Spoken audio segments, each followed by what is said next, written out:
If you've been watching me for a while, you know that I try to stress as much as possible that Africa is an incredibly diverse continent. There are various languages, cultures, and worldviews. Given this fact, it's not a stretch to imagine the presence of prejudice between African peoples themselves. As an example, it'd be hard to envision a favorable outlook of the Zulu by other ethnic groups during their great crushing campaigns of war. Prejudice between African groups is a likely reality. Today, I wanted to discuss one of the first documented potential signs of prejudice in medieval West Africa.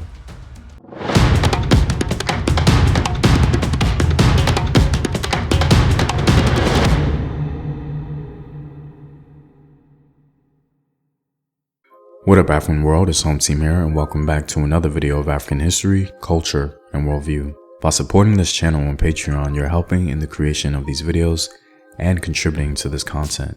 The link to Patreon is in the description box below. To begin, this video may be offensive for some, but it's absolutely critical to understand that it is not intended to judge or victimize any group of people. My intent is to simply discuss the historical record on a topic seldom spoken of. We should refrain from sweeping generalizations when it comes to the existence of prejudice in Africa. While there does seem to be indications of prejudice amongst African groups, some of the evidence is circumstantial. Ultimately, we cannot know the hearts and minds of men and women, and we especially can't enforce 21st century thinking on medieval African peoples. So please take caution with the content presented. One of the first potential indications of prejudice in Africa as a whole comes from the Nile Valley. At one particular time in history, the Egyptians advanced inimical commentary on their southern neighbors, the most popular phrase perhaps being vile Kush.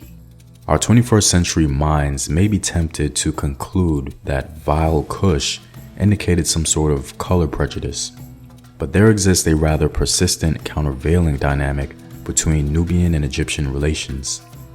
Egyptians intermarried with Nubians and incorporated aspects of their culture. This was happening at various stages of Nile Valley history. Given this fact, one is justified in exploring alternatives to the context of this prejudice. Maybe a little of both are true, acceptance and prejudice from both ends. However, when it comes to Western Africa, the prejudice line seems to be drawn a bit clearer. An early indication of prejudice against West Africans ostensibly comes from the arrival of Islam, with the additional emphasis on the curse of Ham ideology. However, one scholar theorizes that prejudice amongst the Berbers against West Africans was likely present before the arrival of Islam. Blacks interacted with Berbers both through trade and war. Individual blacks living in the land of the Berbers occupied either a marginalized status or a dependent status. Berber racial attitudes toward black people likely formed prior to the Arab conquest. Scholar Choki El-Hamel implies that Islam may have compounded an issue already present in the Maghreb or Western Africa. As a parallel example, a Berber man in the 12th century had a child with an enslaved Abyssinian girl he no longer wanted to be with. Another man said he would take her off his hands, marry her, and care for his son. He was pleasantly surprised by this offer and said, "Would you do that? Although marriage with an Abyssinian woman is a shameful thing among the Mazmuda people?" This evidence of racial prejudice against the Ethiopian woman is quite compelling. This genre of prejudice seems to be confirmed by another Berber man who was strongly opposed to racial prejudice as a whole. This cultural and racial prejudice was observed throughout the country. Moroccan scholar Ahmad Ajiba at-Titwani indignantly expressed his protests of the treatment and racist attitudes toward black Moroccans. The existence of progressive thinkers in Western African societies against racial prejudice proves the case of its historical presence in Western Africa. Despite the opposition, racial prejudice penetrated the minds of some Muslim elites in Western Africa. Now, of course, we cannot assume that prejudice only worked in one direction. the written works from Muslim elites are just more readily available. One of the most daring pieces of written evidence we have of color or racial prejudice is from the Tarik al Fattash, one of the primary written documents of West African history, written by an African elite of the region. In it, we witness one section that attempts to discredit the Soninka people of founding the Empire of Ghana or Wagadu, the first empire in West African history. In the Tarik al Fattash, the author praises the founders of the Wagadu Empire in what was primarily located in modern Mauritania today. In the book, it's called the Empire of Kayamaga, and the author says that this empire was ancient. He goes on to call the Kayamaga dynasty, and I quote, the Great Ones. Scholar Michael Gomez tells us that anthropological, linguistic, and archaeological evidence points to the Soninka, a local Mande-speaking people, as the so-called Great Ones, founders of the Tarik al Fattash's Kayamaga Empire. However, the African author of the Tarik al Fattash makes it clear concerning the origins of the Great Kayamaga Empire that there is no consensus about the tribe of these princes. What is more certain is that they were not blacks.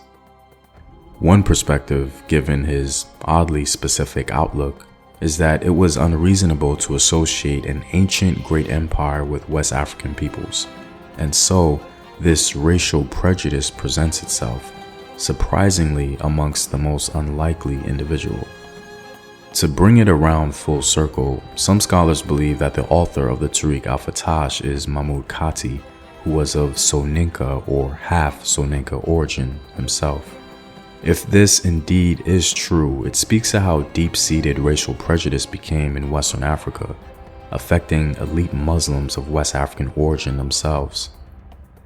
Now, there is a caveat to this perspective. The author of the Tarik al Fattash seems to think of Mali and Songhai as great empires as well, so it calls into question the context about his claims concerning the Kayamaga Empire. Why would he show racial prejudice against one great empire, but not the others? His position could innocuously be revealing his confidence on what group to exclude concerning the origins of Kayamaga. I'm curious what you guys have to say about this particular instance. The Tarik al Fattash is one of the most important documents of West African history written by an African. If this is an example of prejudice, that would say a lot about some black Muslim elites at that time. Let me know your thoughts below, and if you like these videos and want to help in its continued production, consider supporting the home team on patreon.com. The link is in the description box below. Know thyself, remember your ancestors. Peace.